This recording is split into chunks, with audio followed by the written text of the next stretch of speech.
எல்லாருக்கும் வணக்கம். வீடியோ பார்த்துட்டு இருக்கிற நீங்கள் மற்றும் உங்கள் குடும்பத்தில் இருக்கிற அனைவரும் சந்தோஷமாக இருக்கணும்னு வேண்டிக்கிறேன். இன்றைக்கி பிரம்மமுகூர்த்த பூஜையோட 28ஆம் நாள். வழக்கமுள்ள காலையில் 3:15 மணிக்கு எழுந்திரிச்சு குளிச்சுட்டு கோலம் போட்டுட்டு சாமி படம் எல்லாத்துக்கும் பூவெல்லாம் எடுத்து வச்சு அலங்காரம் பண்ணிவிட்டு விளக்கேற்றிட்டு பூஜையை ஆரம்பிச்சிட்டேங்க. இன்றைக்கி திங்கக்கிழமை. சிவன் நந்தியை பற்றி தெரிஞ்சுக்கிறதுக்கு ஒரு சின்ன கதை. சிவன் தான் அனைத்து உயிர்களுக்கும் படியளப்பவன் தான் சிவன்.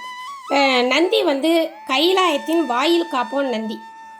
எப்போ சிவன் உலகத்தை வலம் வந்தாலும் நந்தி மேலே உட்காந்துக்கிட்டு தான் வலம் வர்றது வழக்கம். ஒரு நாள் அதே மாதிரி வலம் வரும்போது நந்தி நினைக்கிறாரு, உலகத்துக்கே படியளக்கும் சிவனையே நம்ம முதுகில் சுமந்துக்கிட்டு வரோமே, நம்மளுடைய சக்தி எப்பேற்பட்டதாக இருக்கும் அப்படின்னு மனசில் ஒரு ஆணவத்தோடு நடந்து வர்றது தெரியுது. சிவன் எல்லாம் அறிந்தவர் அல்லவா, அவருக்கு தெரிஞ்சு போச்சு. உடனே இந்த ஆணவத்துக்கு ஒரு முடிவு கட்டணும் அப்படின்னு சொல்லிட்டு உடனே இறங்கிட்டாரு. தன்னோட சடைமுடியிலேருந்து ஒரு முடியை மட்டும் எடுத்து முதுகில் வைக்கிறாரு. இப்போ நந்தியால் ஒரு அடி கூட எடுத்து வைக்க முடியல. ரெண்டாவது பாரம் சுமக்க ரொம்ப அதிகமாக இருக்குது. உடனே கண்ணெல்லாம் கலங்குது. சிவனை பார்க்குறாரு.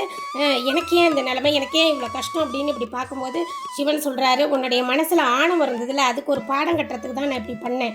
நான் உன் மேலே இருக்கிற வரைக்கும் தான் உன்னால் சுமக்க முடிந்தது. உன் மனசில் எப்போ ஆணவம் குடி வந்துச்சோ அப்போவே நான் உன்னை விட்டு விலகிட்டேன். நான் உன்னை விட்டு விலகின உடனே உன்னோட இயக்கமே நின்று போச்சு பார்த்தியா அப்படின்னு சொல்கிறாரு. தன்னோட தவறை உணர்ந்து நந்தி மன்னிப்பு கேட்குறாரு. நம்மளும் அப்படி தாங்க, ஆணவத்தோடு இருந்தோம்னா எந்த காரியத்தையும் சாதிக்க முடியாது. பணிவோடு இருந்து கடவுளை வேண்டினோம்னா பல காரியங்கள் நமக்கு கை கூடும். பணிவை பழகிக்குவோம்.